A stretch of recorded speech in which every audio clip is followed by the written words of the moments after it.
There's a beautiful short poem or quote by Mary Oliver that says, which is the title of my message to myself today: pay attention, be astonished, tell someone about it. And I think about this Palm Sunday as we go into Holy Week. Pay attention to God in your life and God's love and care and understanding. Be astonished by it. What if we lived in that constant state of astonishment of how much we're loved and cared for and guided and directed?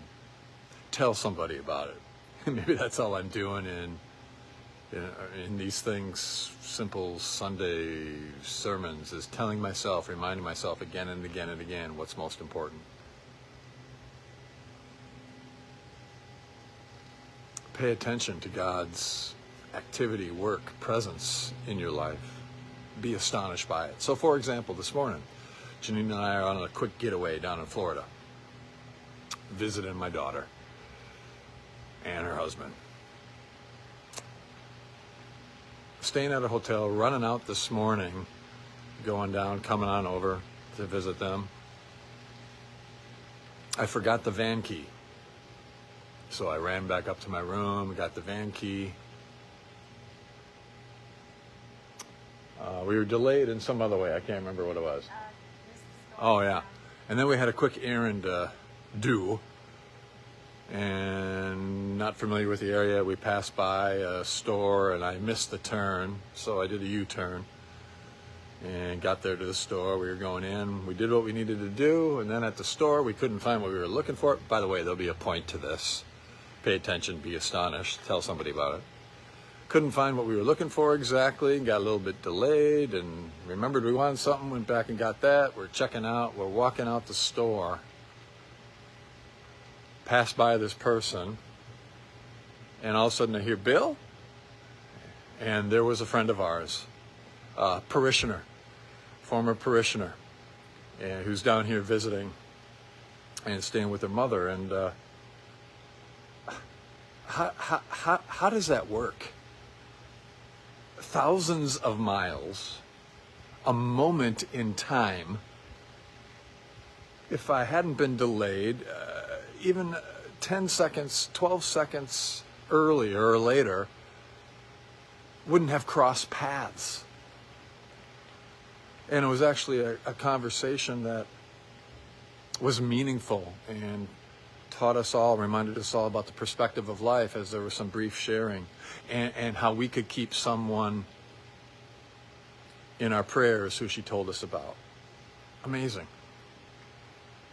Divine synchronicity, divine serendipity. God whispering to me, saying, "Bill, let go.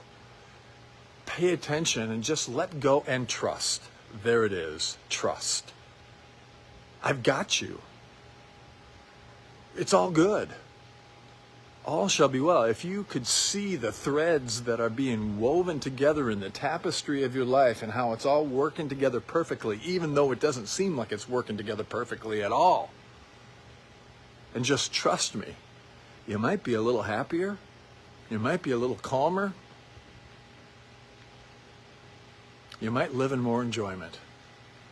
It's not to say that problems don't happen and struggles and suffering happen, but I create so much. You create so much for yourself, Bill. This was just a little sign today to trust me. And so I'll try. And it's not even trying. I'll trust today as best I can in the moment.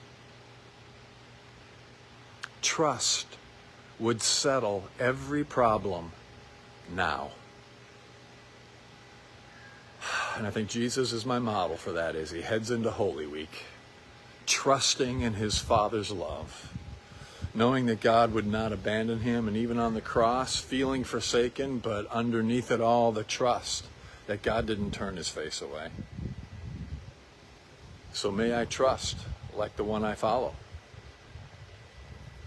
And may I know deep in my heart, no matter what I'm facing, that trust would settle every problem now.